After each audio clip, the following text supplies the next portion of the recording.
The people who underestimate you today are often the same people who will be forced to learn your name tomorrow.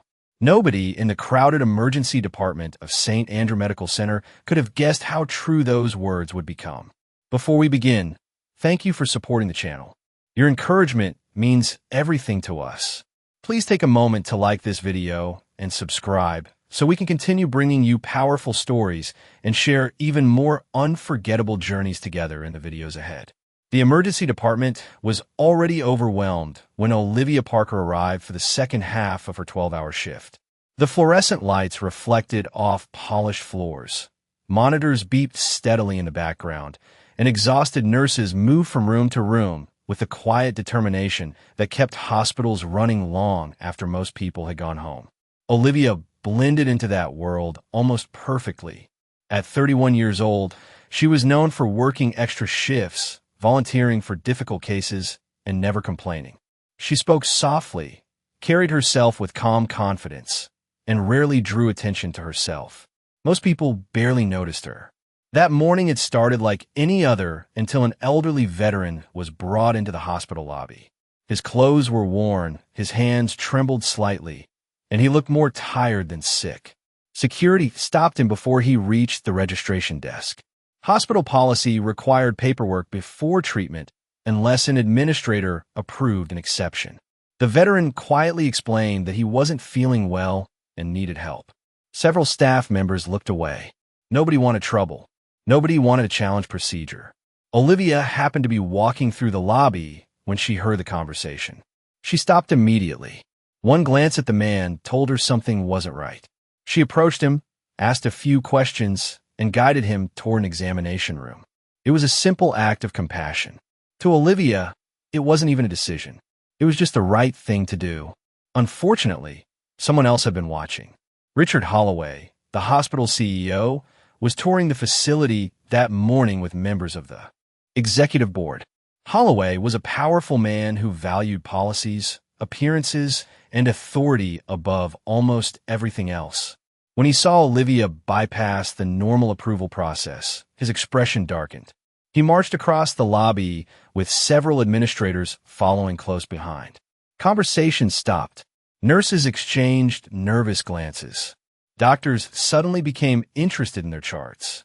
Everyone knew what happened when Richard Holloway lost his temper. Olivia stood beside the veteran's wheelchair as Holloway approached. The older man looked up silently. The entire lobby seemed to hold its breath. Holloway demanded an explanation. Olivia answered calmly. She explained that the veteran needed immediate attention and that waiting could create unnecessary risk. Her voice never rose. Her posture never changed. But the CEO's anger only grew stronger. Within seconds, dozens of people were watching. Patients, visitors, nurses, doctors, administrators. The veteran lowered his eyes. Olivia remained perfectly still. Then something happened that nobody in that lobby would forget.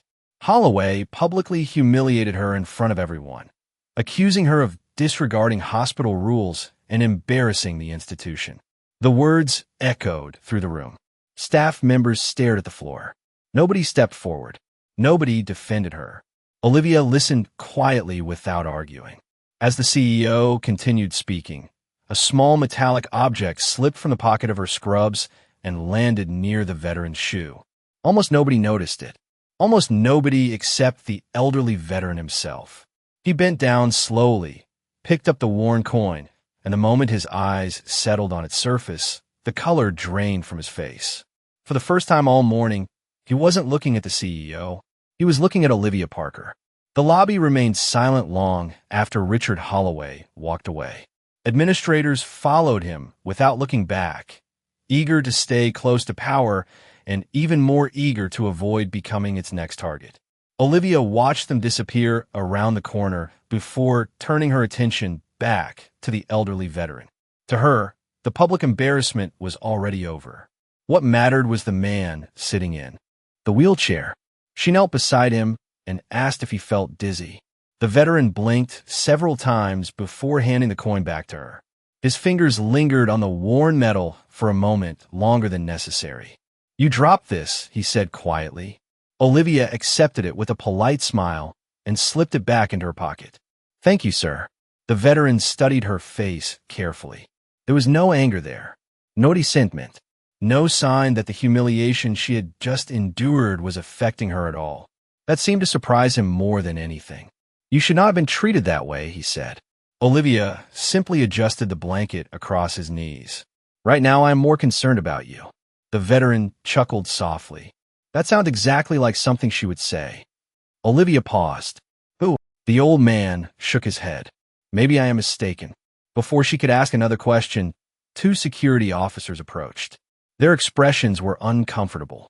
Neither seemed happy about what they had been ordered to do. One cleared his throat. Miss Parker, Human Resources would like to see you immediately. Olivia nodded.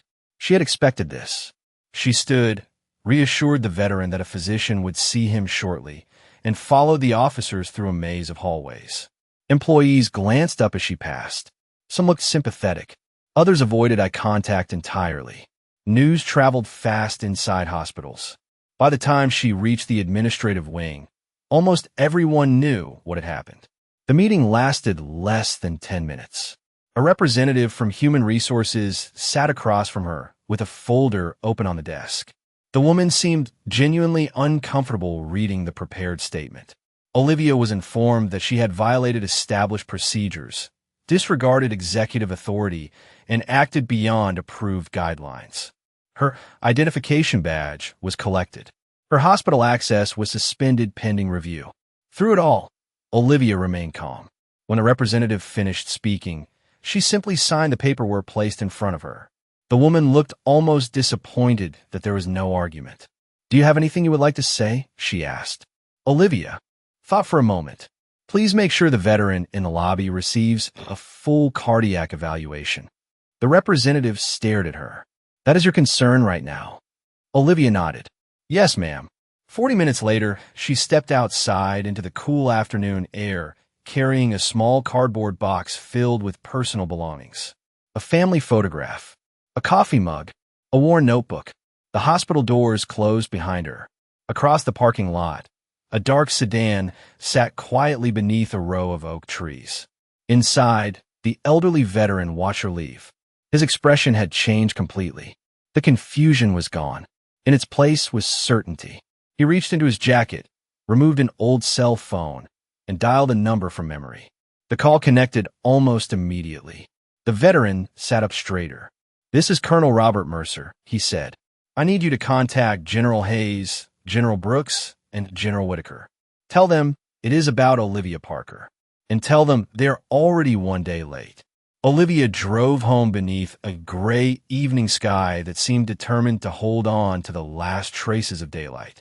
The city moved around her as it always had. Traffic lights changed. People hurried between stores. Families gathered for dinner. Yet for the first time in years, she was not driving home after a shift. She was driving home without knowing whether she would ever return to the hospital she had spent so much of her life serving. Strangely, the thought did not upset her. What bothered her more was wondering whether Colonel Robert Mercer had received the care he needed. By the time she reached her apartment complex, the sun had disappeared completely. Her building sat on a quiet street lined with aging maple trees. It was modest, clean, and forgettable. Exactly the kind of place someone would choose if they preferred privacy over attention. Olivia carried her cardboard box upstairs and unlocked the door.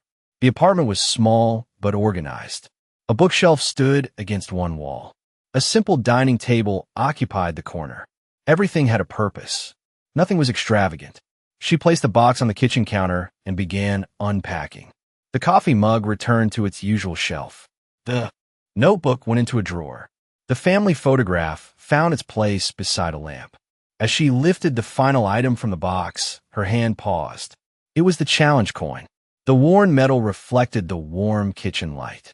For a long moment, she simply stared at it. Then she placed it inside a wooden box already containing several similar items. Different designs, different years, different units, all hidden from public view. She closed the lid immediately. Across town, Colonel Mercer sat inside a private office belonging to a veterans organization. 3 phone calls had already been completed. A 4th was underway.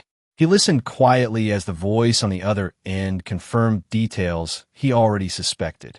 Every answer tightened the expression on his face. Finally, he ended the call and leaned back in his chair. A younger man, standing nearby, folded his arms. "You are absolutely certain it is her?" Mercer nodded. "I would recognize that coin anywhere." "Then why would she be working as a nurse?" The colonel smiled faintly. "Because some people spend their lives chasing recognition. Others spend their lives avoiding it." The younger man considered that. "Do the generals know?" "They know now." Meanwhile, inside St. Andrew Medical Center, Richard Holloway enjoyed what he believed had been a successful day. Several executives congratulated him for enforcing standards. During a private dinner meeting, members of the board praised his commitment to policy. Holloway accepted the compliments without hesitation. By 10 o'clock that evening, he had nearly forgotten Olivia Parker altogether. In his mind, she was simply another employee who had challenged authority and faced the consequences. He could not have known that hundreds of miles away, 3 separate military aircraft were already being scheduled. He could not have known that confidential calls were moving through channels normally reserved for matters of national importance. Most importantly, he could not have known that his name had become the first question being asked by men whose authority extended far beyond the walls of any hospital. Near midnight, Olivia sat alone on her apartment balcony with a cup of coffee. The city lights shimmered in the distance. Her phone remained silent. She seemed perfectly content with that. Then, just before she went inside, an unfamiliar number appeared on her screen. Olivia answered. For several seconds, she listened without speaking. Her expression remained calm. Finally, she smiled very slightly and said only 4 words. "Good evening, General Hayes." Olivia remained on the balcony for several minutes after the call ended. The cool night air moved gently through the trees below, carrying the distant sounds of traffic from the city streets. Most people would have been surprised to receive a late-night call from a 3-star general. Olivia simply finished her coffee and went back inside. That alone said more about her past than any explanation could have. The next morning began before sunrise. At 5:30, Olivia was already awake. Years of discipline had made sleeping late almost impossible. She prepared breakfast, watered a small plant sitting near the kitchen window, and reviewed a stack of medical journals she had borrowed weeks earlier. Nothing about her routine suggested someone connected to high-ranking military leaders. Nothing suggested someone whose name had suddenly become the subject of urgent conversations in offices across the country. Yet several hundred miles away, activity had already begun. General Michael Hayes stood inside a secure conference room, reviewing a file spread across a polished table. Beside him sat General Daniel Brooks and General Samuel Whitaker. None of them spoke for several moments. The silence carried the weight of shared history. Finally, Brooks looked up from the documents. "She never told anyone?" Hayes shook his head. "Apparently not." Whitaker leaned back in his chair. "That sounds exactly like Olivia." A younger aide standing near the door looked confused. He had spent the entire morning listening to respected military leaders discuss a civilian nurse with unusual seriousness. Eventually, curiosity overcame caution.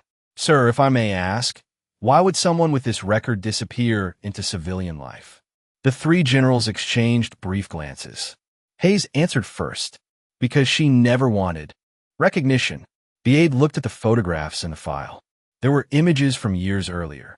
Training facilities, medical deployments, humanitarian missions. In every photograph, Olivia appeared somewhere in the background, never at the center, never seeking attention, always working, always helping someone else. Meanwhile, St. Andrew Medical Center was beginning another busy day. Nurses hurried through shift changes. Doctors reviewed patient charts. Administrators prepared for meetings. Richard Holloway arrived shortly before 7 o'clock, feeling completely satisfied with himself. The previous day's events already seemed unimportant. In his office, he discussed expansion plans with several board members and spoke confidently about operational efficiency. Shortly after 8 o'clock, his executive assistant entered carrying a tablet. Her expression seemed unusual. "Sir, there have been several calls asking about a former employee." Holloway barely looked up. "Human resources can handle it." These calls were not made to human resources. That finally got his attention. Who called? The assistant hesitated. The Department of Defense. Holloway frowned. Before he could respond, another message arrived. Then another. And another. By 8:30, even senior administrators were beginning to notice that something unusual was happening. Nobody knew exactly why. Nobody knew exactly who was asking questions. They only knew that multiple government offices seemed interested in one nurse who no longer worked there. Back at her apartment, Olivia closed the final journal and glanced at the clock. Her phone buzzed once. A short message appeared on the screen. It contained only 7 words. "We will arrive this morning. Please be patient." Olivia smiled faintly. Then she looked out the window toward the city skyline and quietly said, "You really did not have to do this." At 9:15 that morning, St. Andrew Medical Center was operating at full speed. Patients filled waiting areas, nurses moved between departments, and administrators focused on budgets, schedules, and meetings. Yet beneath the normal rhythm of the hospital, an uncomfortable tension was beginning to spread. Nobody could explain it. Employees simply sensed that something unusual was approaching. Richard Holloway noticed it as well. He was halfway through a meeting with board members when his executive assistant quietly entered the conference room for the 3rd time in less than an hour. Her face had grown noticeably paler. "Sir, there's another call from Washington." Holloway frowned. "Tell them I will return it later." "Sir, they specifically requested an immediate response." Several board members exchanged confused glances. Holloway finally excused himself and stepped into the hallway. The call lasted less than 2 minutes. When he returned, he appeared irritated rather than concerned. "Nothing important," he said dismissively. "Just government bureaucracy." The explanation satisfied nobody, but no one challenged him. Meanwhile, outside the hospital, security personnel noticed a line of black vehicles turning into the main entrance. They were not police vehicles. They were not hospital vehicles. The convoy moved slowly and deliberately before stopping near the executive entrance. Nurses standing near the front desk drifted toward the windows. Visitors looked up from their phones. Even patients waiting for appointments began watching. One vehicle door opened, then another, then another. The first man who stepped out wore a military dress uniform. The second did as well. The third followed moments later. Within seconds, whispers spread throughout the lobby. Most civilians could not immediately recognize rank insignia, but everyone understood enough to know these were not ordinary officers. Hospital security officers instinctively straightened their posture. Reception staff exchanged nervous looks. One administrator nearly dropped the folder she was carrying. Inside the executive suite, a board member rushed into the conference room without knocking. "Richard," he said breathlessly, "you need to come downstairs." Holloway looked annoyed. "I am in a meeting." "No, you really need to come downstairs." The urgency in the man's voice finally got his attention. Several minutes later, Richard Holloway entered the main lobby surrounded by administrators. The sight that greeted him immediately stopped him in place.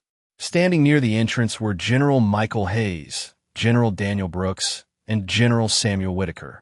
Each man carried decades of authority.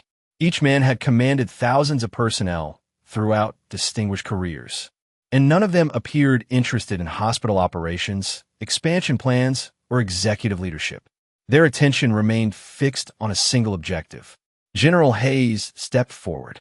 The lobby became so quiet that people could hear the distant beeping of monitors from a nearby hallway.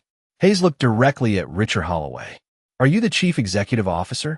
Holloway forced a professional smile. "Yes, General. Welcome to St. Andrew Medical Center. How may we assist you?" Hayes did not return the smile. Brooks remained expressionless.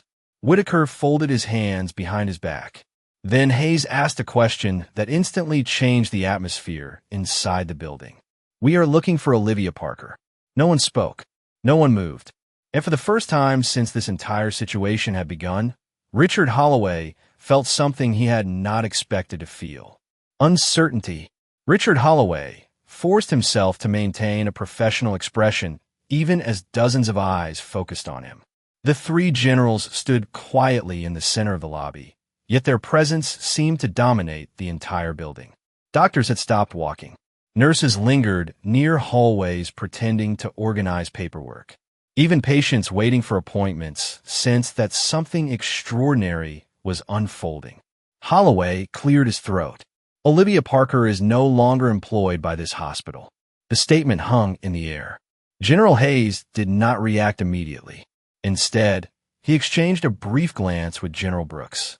It was the kind of look shared between people who already knew the answer before asking the question. No longer employed? Hayes asked calmly. Correct, Holloway replied. Her employment was suspended yesterday due to procedural violations. Several administrators behind him nodded nervously. They seemed eager to reinforce the explanation. General Whitaker finally spoke. Procedural violations. His voice remained even, but something about the way he repeated the phrase made several executives visibly uncomfortable. Would you care to explain? Holloway launched into a carefully prepared summary. He described hospital policies.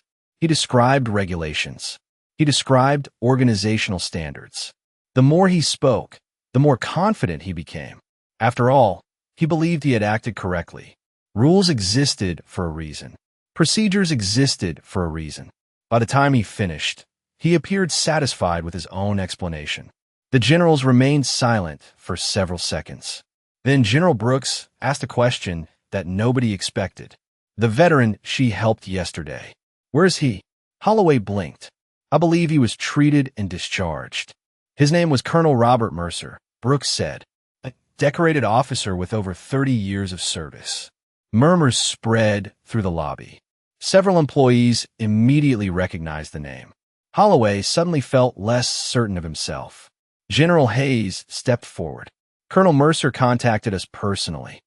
Another wave of whispers moved through the crowd. Hayes continued. He informed us that Nurse Olivia Parker provided assistance when others hesitated. Holloway attempted a polite smile. General, this is not about compassion. This is about policy. Hayes studied him carefully. That is where we disagree. The silence that followed seemed to stretch forever. Then Whitaker removed a small folder from beneath his arm and handed it to Holloway. Open it. Holloway accepted the folder. Inside were photographs, official commendations, military records, letters bearing government seals. As he turned the pages, the color slowly drained from his face. Every document carried the same name, Olivia Parker. Around him, administrators leaned forward, trying to glimpse the contents. One board member adjusted his glasses and stared in disbelief. Another looked as though he had forgotten how to breathe. General Brooks folded his arms. You believe you dismissed an ordinary nurse. Hayes nodded. The reality is considerably different. Holloway looked up. For the first time since the generals had arrived, genuine concern appeared in his eyes. The executives surrounding him sensed it immediately. Something fundamental had changed. Yet even now, nobody in the lobby fully understood who Olivia Parker really was. They only knew that 3 generals had crossed the country to discuss a nurse. And, judging by the expressions on their faces, the truth was far bigger than anyone inside St. Andrew Medical Center had imagined. The lobby remained frozen as General Hayes took the folder back from Richard Holloway's trembling hands. Around them, employees who had never paid much attention to Olivia Parker suddenly found themselves desperate to learn who she really was. Nurses whispered to one another. Doctors exchanged confused looks. Members of the executive board stood silently, afraid to interrupt. General Whitaker finally broke the silence. 20 years ago, a medical evacuation team was deployed during a humanitarian operation following a major natural disaster overseas. His voice carried easily through the lobby. Nobody moved. Nobody spoke. Resources were limited. Conditions were difficult. Thousands of civilians needed assistance. He glanced toward the photographs. Among that team was a young combat medic named Olivia Parker. Several nurses looked at each other in surprise. Combat médic. The words alone changed how they viewed the quiet nurse they thought they knew. General Brooks continued the story. Most people never heard about the mission because it was not designed to generate headlines. There were no television cameras, no public ceremonies, just service. He paused. Olivia volunteered for every difficult assignment available. Richard Holloway swallowed hard. The confidence he had displayed earlier was gone. In its place was growing disbelief. General Hayes opened another document. During the following decade, she served in medical operations across multiple regions. She trained military personnel, coordinated emergency response teams, and participated in programs that saved countless lives. One board member finally found the courage to speak. If all of this is true, why leave the military? Hayes smiled faintly. Because eventually she wanted a quieter way to help people. The answer seemed almost impossible for the crowd to understand. Most people spent their lives searching for recognition. Olivia had apparently spent hers avoiding it. General Whitaker removed a challenge coin from his pocket.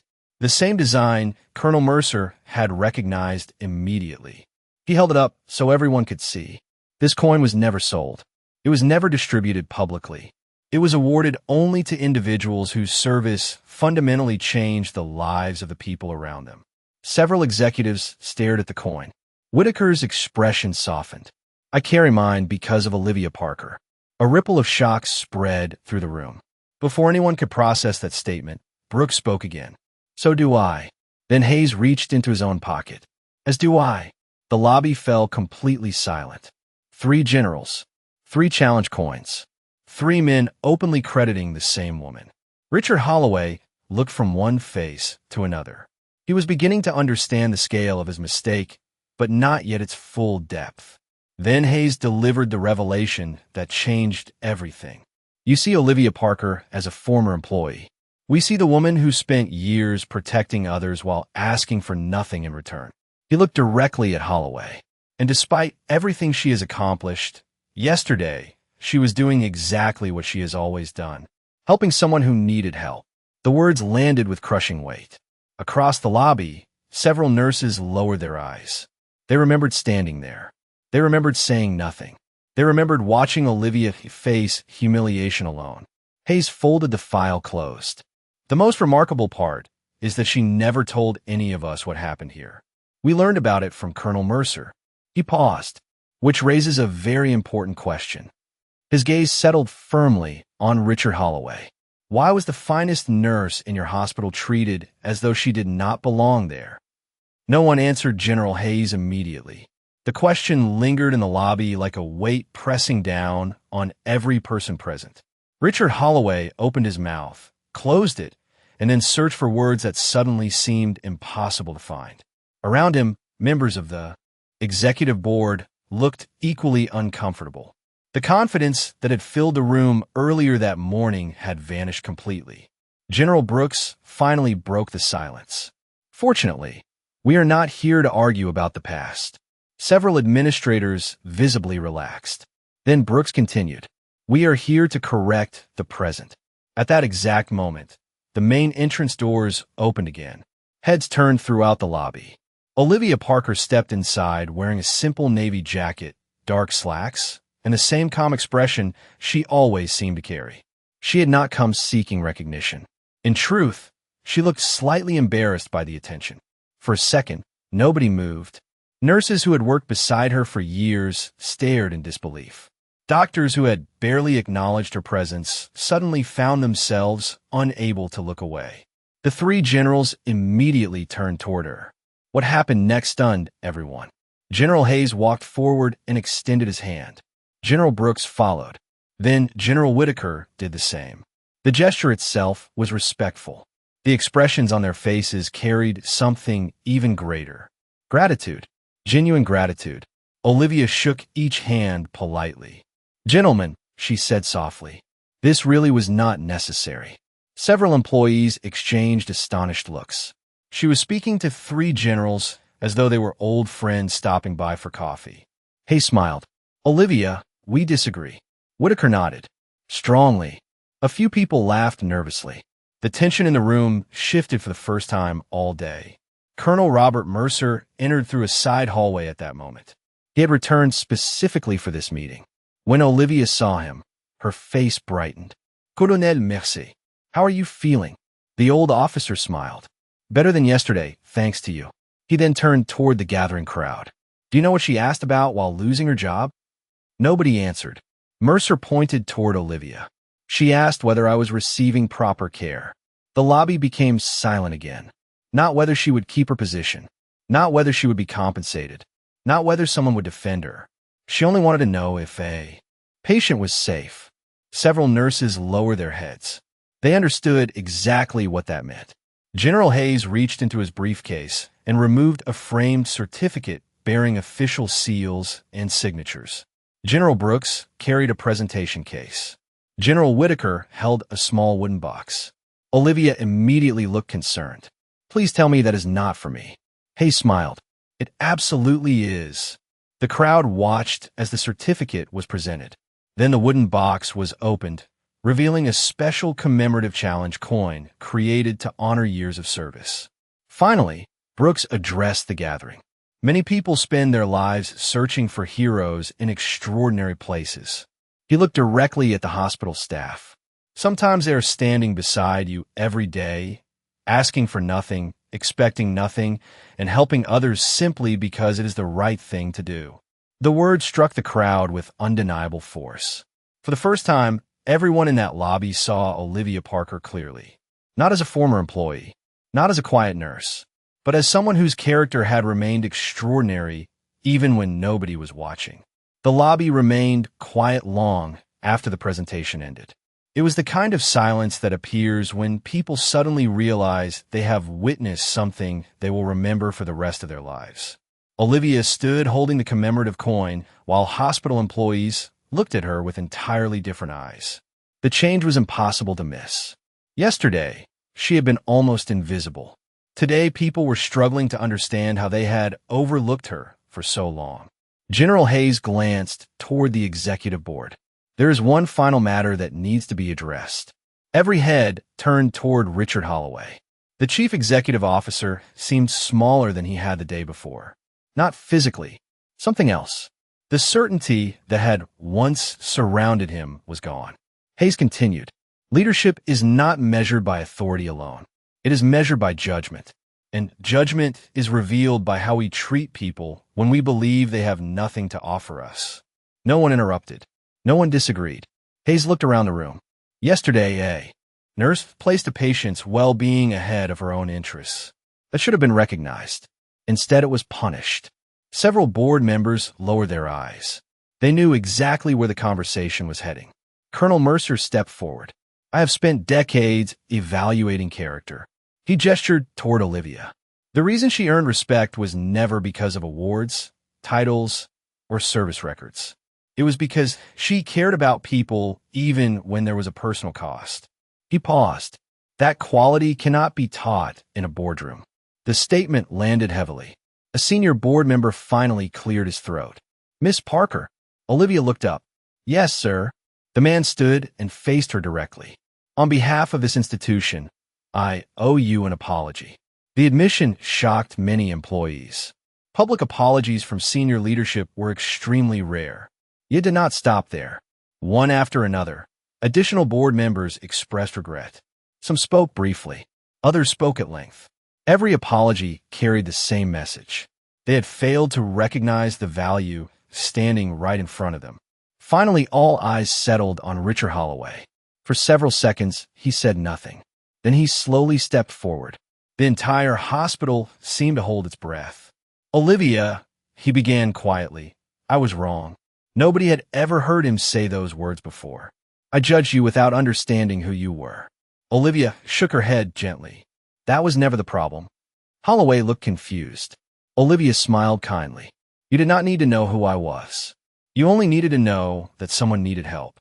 The simplicity of the answer hit harder than any criticism could have. Several nurses wiped tears from their eyes. Even the generals exchanged knowing smiles. That response sounded exactly like the Olivia they knew. Later that afternoon, the board formally offered Olivia her position back along with a promotion and expanded responsibilities. She listened politely before thanking them. Then she surprised everyone once again. I will return as a nurse, she said, but only if we agree on one thing. The board members nodded immediately. No patient should ever be turned away because helping them is inconvenient. The request was approved without hesitation. As applause filled the lobby, Olivia looked around at the people surrounding her. The generals, the nurses, the doctors, the patients, the administrators. For the first time, everyone saw the same thing. Not a hero seeking recognition, not a decorated veteran, not a symbol, simply a woman who never stopped helping others, even when no one noticed. And in the end, that was exactly why everyone finally did.